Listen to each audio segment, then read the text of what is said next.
స్వేచ్ఛా TV culture సాహితీ ప్రతిభ ఈనాటి ప్రగతిశీల భావ వీచిక. ఈ మా కార్యక్రమాలకు మీ తోడ్పాటును అందించండి, సబ్స్క్రైబ్ చేయండి, చేయించండి. ప్రగతిశీల భావజాల వ్యాప్తికి మీ తోడ్పాటును అందించండి. మీ జీవనాడి. స్వేచ్ఛా టీవీ కల్చర్ సాహితీ ప్రతిభ ప్రేక్షకులకు స్వాగతం. ప్రస్తుత కార్యక్రమం జీవనాడు 112లో ప్రముఖ కథకులు పలమనేరు బాలాజీ రచించిన మా తప్పేంది సామి అనే కథ ప్రసారం చేస్తున్నాం. సేకరణ ఇప్పపూలు గిరిజన సంచారిత గల కథా సంకలనం. ప్రతిభా ప్రచురణలు ఖమ్మం. వ్యాఖ్యాత జీవన్.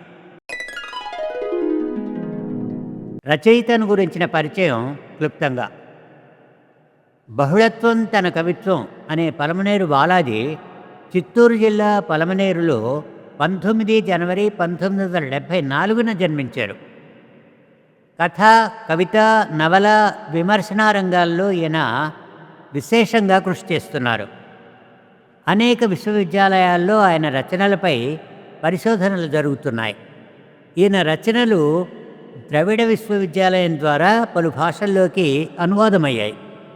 చిత్తూరు జిల్లా రచయితల సమాఖ్యకు కన్వీనర్గా ఈయన వ్యవహరించారు.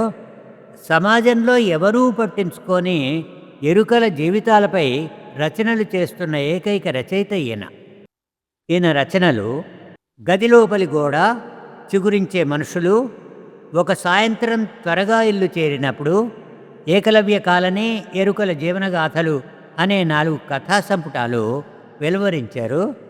అలాగే మాటల్లేని వేళ, ఇద్దరి మధ్య, లోపలేదో కదులుతున్నట్టు అనే 3 కవితా సంపుటాలు, నేల నవ్వింది అనే నవల ఈయన కలం నుండి జాలువారిన రచనలు. సాహిత్యమే సత్యాన్వేషణ అనే వ్యాసాల సంపుటిని కూడా వెలువరించారు. ఆయనను పలు పురస్కారాలు వరించాయి.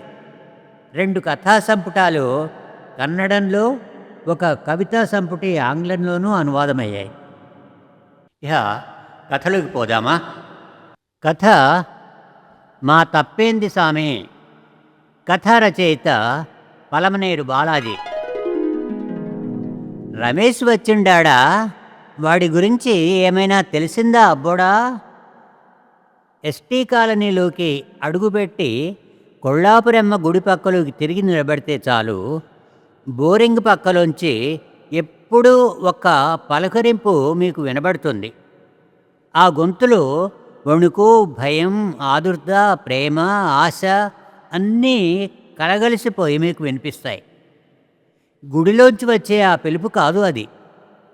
గుడి పక్కనే ఒక మొండిగోడల సగం ఇల్లు మీకు కనబడుతుంది. పైన రేకులతో కప్పబడిన పాత ఇల్లు. తలుపు సగం ఊడిపోయి ఎప్పుడూ మూయాల్సిన అవసరం లేనట్టుంటుంది. బయటే నులక మంచం పైన ఒక సగం మనిషి కూర్చునో లేదా పడుకునో ఉంటాడు. పగల్లో కానీ రాత్రుల్లో కానీ అతడికి ఎప్పుడు నిద్ర వస్తే అప్పుడు ఆదమరచి నిద్రలోకి జారుకుంటాడు.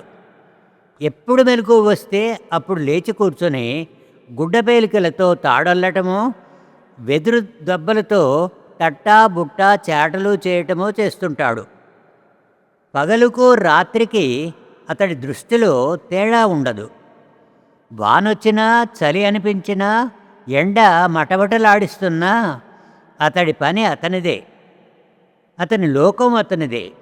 ఆ గొంతు అతనిదే. ఈ కట్టే కాలిపోయేలోగా రమేష్ వస్తాడు. వానికోసమే ఇదంతా. వచ్చినోనికి కష్టం తెలియకూడదు. మళ్ళీ కడుపాత్రం ఇల్లు వదిలి దేశాంతరం వెళ్ళిపోకూడదు చిన్నబ్బా. నారాయణప్ప తాత రోజూ చెప్పే మాటలే ఇవి. అయినా నాకు ఎప్పుడూ విసుగనిపించదు. ముసలాయనకు కళ్ళు సరిగ్గా కనిపించవు. ఆయనకు మొదట్నుంచి ఒక కన్ను పూర్తిగా కనిపించదు. అందరూ ఒంటి కన్ను నారాయణప్ప అనే పిలుస్తారు. దగ్గర దగ్గర 80 ఏళ్ళుంటాయేమో నులక మంచం పైన కూర్చుని పనిచేయటము, అదే నులక మంచంపై పరుండి గుర్రు పెట్టి నిద్రపోవటమో చేస్తూ ఉంటాడు. ఆ పక్క ఎప్పుడూ ఎవరొచ్చినా ఎంత మాత్రం అలికిడైనా ఒక మాటే పదే పదే అడుగుతూ ఉంటాడు. మా చిన్నోడు నా కొడుకు రమేష్ గురించి ఏమైనా తెలిసిందా అబ్బోడా? మనోళ్ళు దేశం మొత్తం తిరుగుతానే ఉంటారు కదా, ఎవరికైనా యాడైనా కనిపించాడేమో అడిగినారా? కుడికాలు ఎత్తుగా ఉంటుంది, కాలు ఎగరేసి ఎగరేసి నడుస్తూ ఉంటాడు. మట్టిలో కలిసేలోగా నా చేతులతో వాడికి కడుపు నిండా అన్నం తినిపించల్లా. మునక్కాయల చారంటే వాడికి చాలా ఇష్టం. కడుపు నిండా వాడు తృప్తిగా తిని ఇంత కూడు వాడు నాకు తినిపిస్తే తినేసి నా దోవ నే చూసుకుంటా. నాకు ఇంకేం కోరికలు లేవు అబ్బోడా. నోరు చెయ్యి కట్టుకొని తిని తినక మునెమ్మ దగ్గర దాచిపెట్టింది అంతా ఆ ఎప్పకి ఇచ్చేస్తే చాలు, నా ప్రాణం నెమ్మదిస్తుంది. ముందిది చెప్పు, నా కొడుకు గురించి ఏమైనా తెలిసిందా అబ్బోడా? ఆ పక్క నుండి వస్తూనే మొత్తం కాలనీ ఇండ్లన్నీ నిలువు అడ్డం వరుసలో కనబడతాయి. కొన్ని పాడుబడిపోయాయి, కొన్ని మరమ్మతు చేయించినవి, కొన్ని మళ్ళీ కొత్తగా అధునాతనంగా కట్టుకున్నవి. ఆ ఇండ్లు అన్నీ ఎరికిలోళ్ళవే. ఒక బోరింగు, సిమెంట్ రోడ్లు, మురికినీటి కాలువలు మళ్ళీ వచ్చాయి. కులమోళ్ళందరూ కలిసి చందాలు వేసుకుని కట్టుకున్నదే సల్లాపురెడ్డమ్మ గుడి. చాలా కాలం కింద ఎరికోళ్ళందరికీ కాలనీ ఇండ్లు కట్టించేదానికి గవర్నమెంట్ ముందుకొచ్చింది. అప్పుడు ఇండ్లు మాకు కావాలంటే మాకు కావాలా అని చాలామంది ముందుకు వచ్చినారు. టౌన్లో ఇండ్ల స్థలాలకు డిమాండ్ ఎక్కువ కాబట్టి, ఎవరికీ సొంతిండ్లు లేవు కాబట్టి అందరూ ఉత్సాహం చూపించినారు.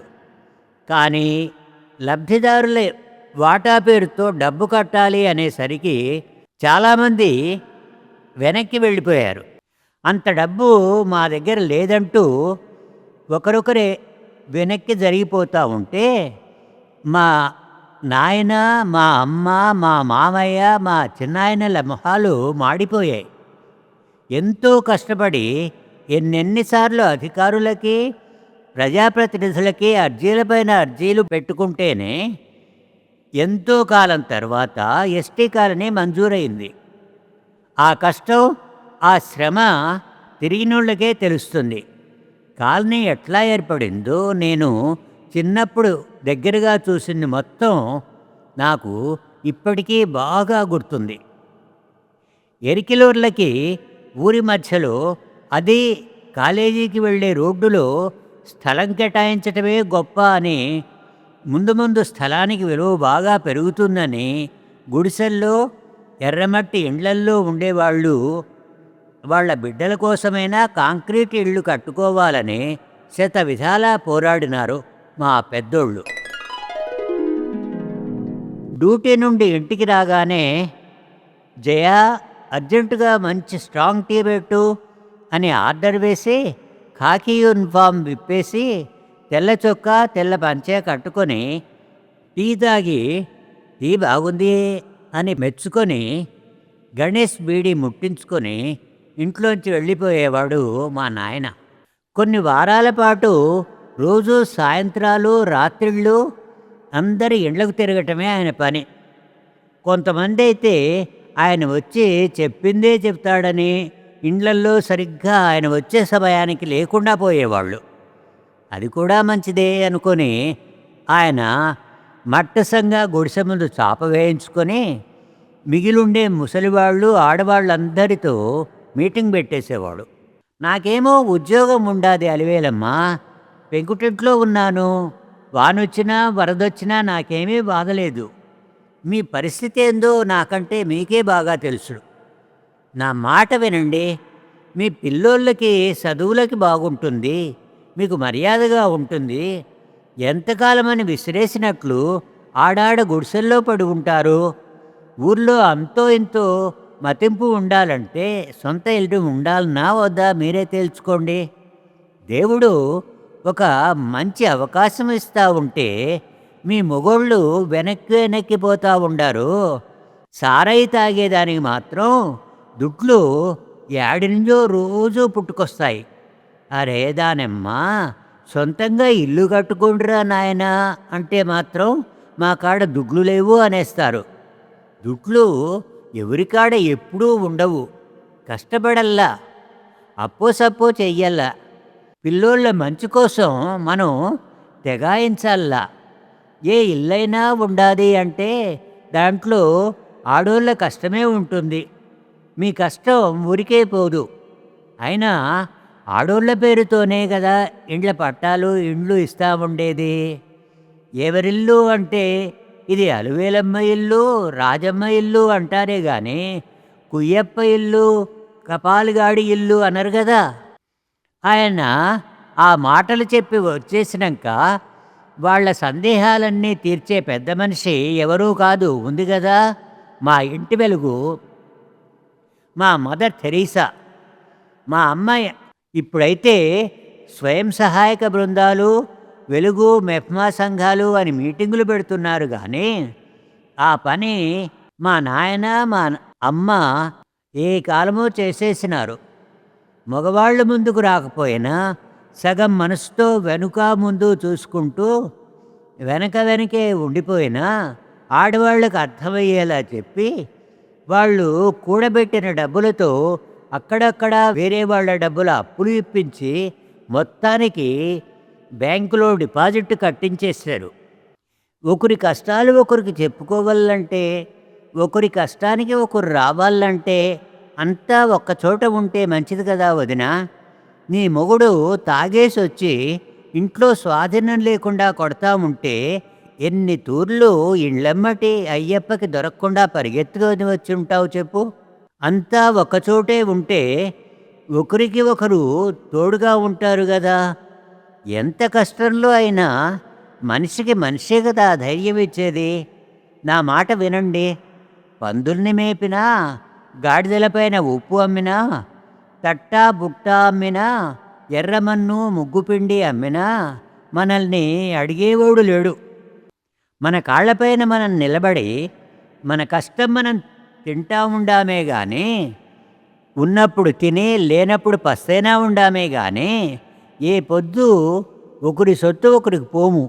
అయినా మనం అంటే మన పిల్లకాయలకి ముందు ముందు కొంచెైనా మర్యాద ఉండాలా వద్దా చెప్పండి అని మా అమ్మ వాళ్ళను నిలదీసి అడిగేది. అయినా ఈ మొగనా బట్టలు మారుతారంటావా? ఇల్లు కట్టుకుంటే దినమ్మూ తాగేది మానేస్తారా వదినా? తాగినా కొడుకులు గుట్టుగా ఇంట్లో ఉండిపోతే చాలు అంటే వినరే. పెండ్లాలు చెప్పేది వింటే ఎలా? వాళ్ళు మొగోళ్ళు కదా. మొగోళ్ళ మాటలే వింటారు. సావనైనా సస్తారు కానీ సచ్చిన ఆడోళ్ళు చెప్పే మంచి మాత్రం వినరు.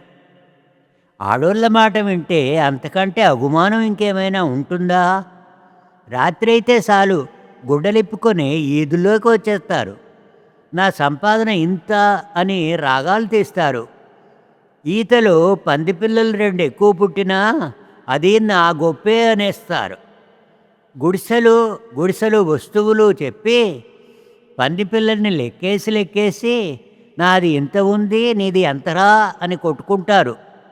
వెనకటి పురాణాలు, తాతల కాలం నాటి రామాయణాలన్నీ అంతా సారాయి గొంతులో పడేసరికి గుర్తుకు వచ్చేస్తాయి.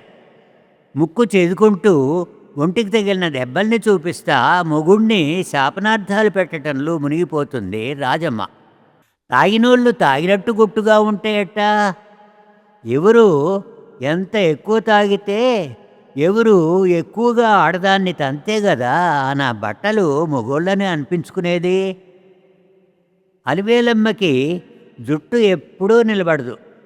జుట్టు ముడివేసుకుంటూ ఆ అమ్మ అట్లా అనగానే చంద్రమ్మ ఆవేశంగా లేచి నిలబడి చేతులు ఊపుతా అరుస్తుంది. వాగేదంట్లో ఆడోళ్ళని తన్నే దాంట్లో మొగతం ఉండాదని వీళ్లకు నేర్పించడోళ్ళని తన్నళ్ళ ముందు అంత సారాయి నోట్లకే పడేసరికి ఉచ్చనీచాలు మర్చిపోతారు, మానం మర్యాద మర్చిపోతారు. సగం జీవాలు పందిపిల్లలు వానమ్మ తాగుడికి పోతే నేను నా పిల్లకాయలు ఏం తిని ఎట్లా బతకాలక్క? తాగేస్తే వానికి ఒంట్లో స్వాధీనం ఉండదక్క. చూడు నా బట్ట చేసిండే పని అంటూ అరుస్తా అరుస్తా అనే చీర విప్పేసి ఒంటి నిండా కమలిన గాయాల్ని చూపుతుంది ఆయమ్మ. దానికే నువ్వట్లా బారిస్తా ఉంటే నేను ఎవరికి చెప్పుకోవల్లా అత్త అని అంటానే సులోచనమ్మ చీర కొంగు పడేసి వెనుక వైపు జాకెట్ గుడ్డ పైకెత్తేసింది. ఆమె వీపు మొత్తం గాయాలతో నిండిపోయింది. ఒంటిపైన తేలి కనిపిస్తున్న కమలిన గాయాలను చూసి ఒక్కొక్కరు ఒక్కో రకంగా మగవాళ్ళని తిట్టడమే వాళ్లకు ఓదారిపోయినట్టుగా అక్కడి వాతావరణం క్షణాల్లో మారిపోయింది. వాళ్ళకది మామూలే. కొన్ని నిమిషాల తరువాత ఆ ఏడ్పులే నవ్వులయ్యాయి, వేళాకోళాలు మొదలయ్యాయి. ఒకరిపై ఒకరు పడి పడి నవ్వుకోవటాలు, మొగుడి దెబ్బల నుండి ఎట్లా తప్పుకుంది, పనిలో పనిగా మొగుణ్ణి ఎట్లా ఎదురు దెబ్బ కొట్టింది చెప్పుకొని కుశాలుగా మాట్లాడుకుంటారు. మొత్తం మీద మా అమ్మ చెప్పిన మాటలకు ఒప్పుకుంటున్నట్లు తలలూపుతూ, మాకు ఎప్పుడేం అవసరం వచ్చినా నువ్వొక చెయ్యి వేయాలమ్మా అని కూడా మాట తీసుకునేవారు. అమ్మో, నాకుండేది మీకు అందరికీ ఉన్నట్టు 2 చేతులే, తలా ఒక చెయ్యి వెయ్యాలంటే కూడా నాకు ఈడ 36 చేతులు కావల్లా అంటూ మా అమ్మ నవ్వుతూ తన 2 చేతుల్ని దిష్టి తీస్తా ఉన్నట్టు గాల్లో గుండ్రంగా తిప్పి చూపించింది. ఆ తర్వాత మా అమ్మ ఇంకో మాట కూడా అనింది. వదినా, నాకు 2 చెవులు 2 చేతులే ఉన్నాయి.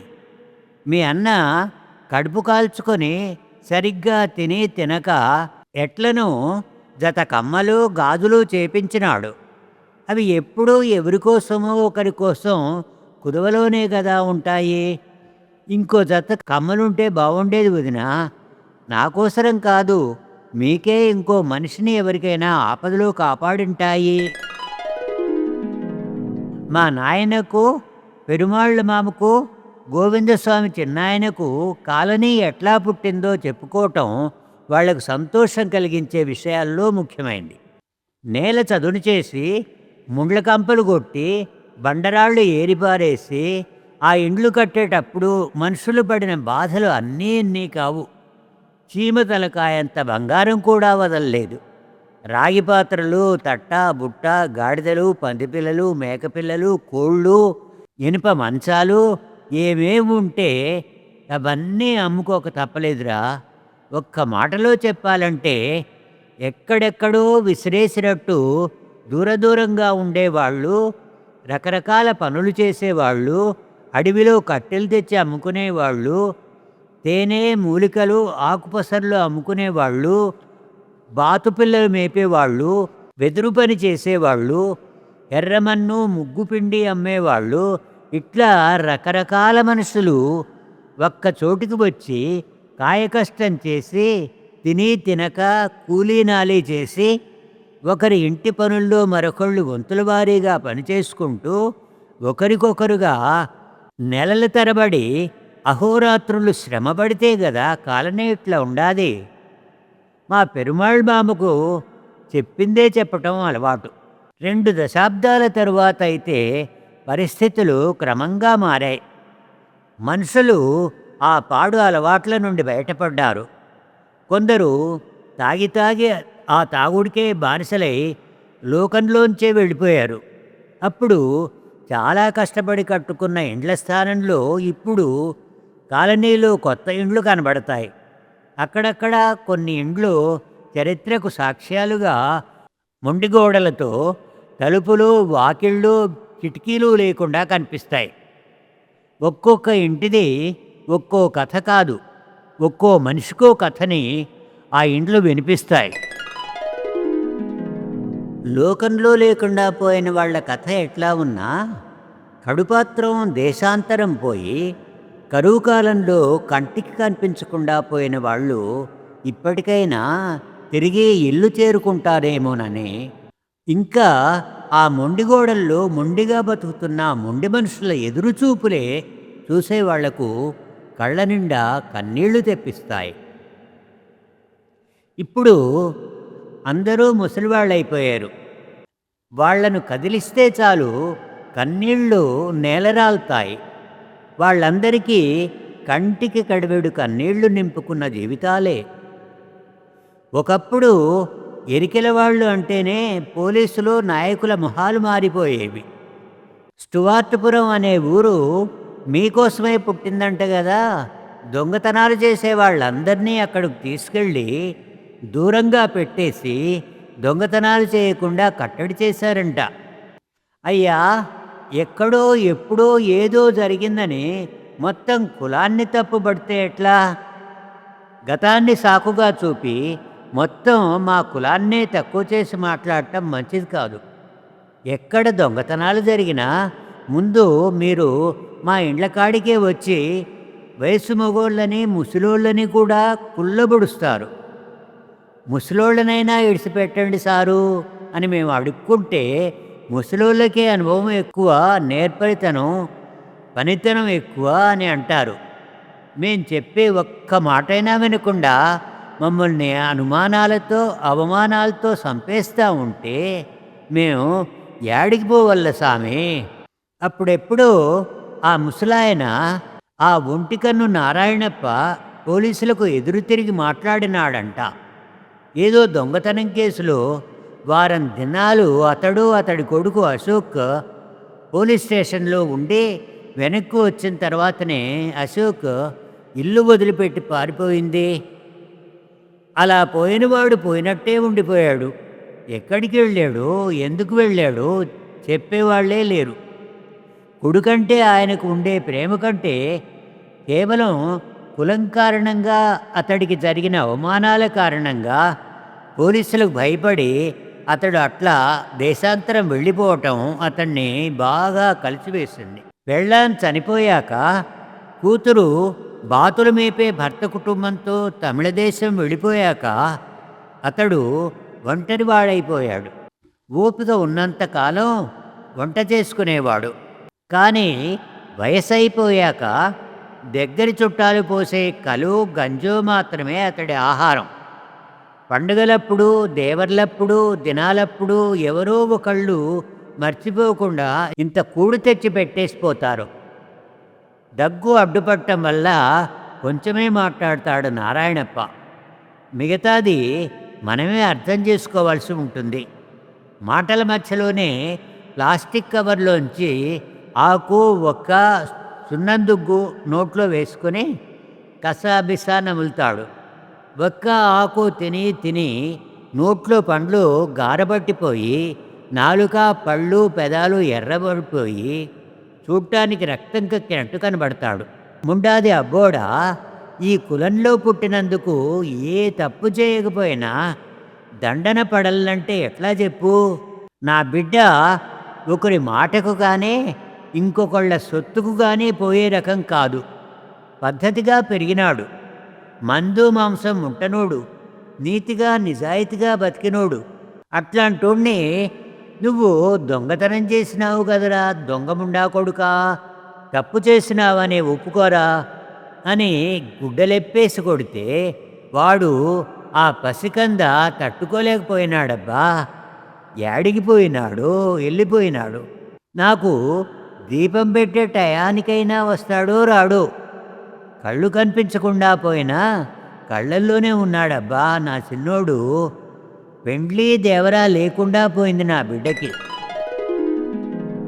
చాలా కాలం తర్వాత కాలనీలో సందడి మొదలైంది. గుడి బయట చాపలు వేసుకొని ఆదివారం సాయంత్రం నిరుద్యోగ యువకులు, కాలేజీల్లో చదువుకుంటున్న వాళ్ళు అందరూ ఏదో మీటింగ్ పెట్టి కలుసుకున్నారు.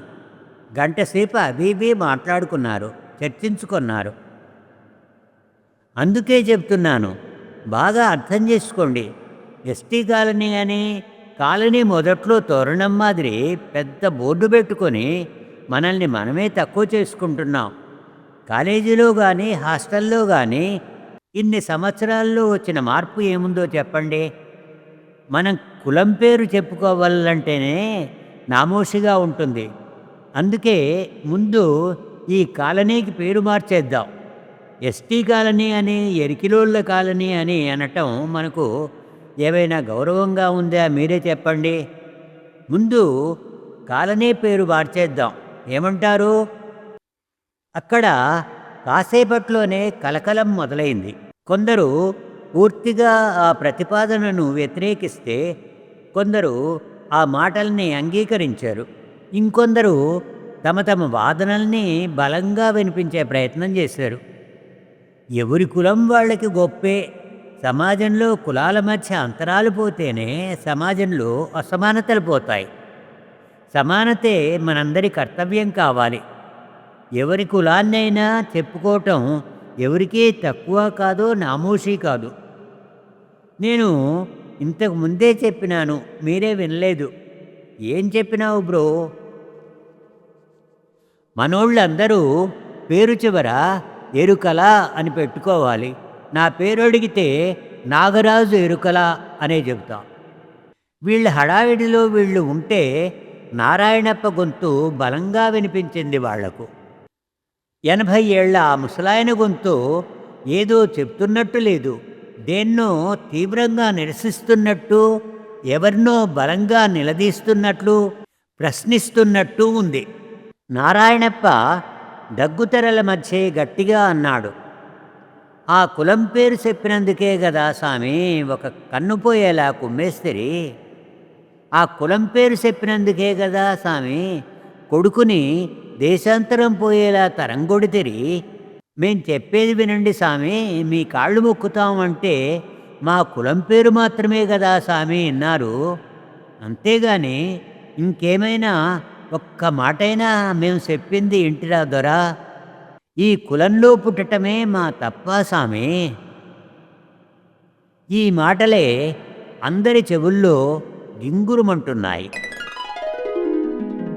ఈ కథ ఇంతటితో సమాప్తం.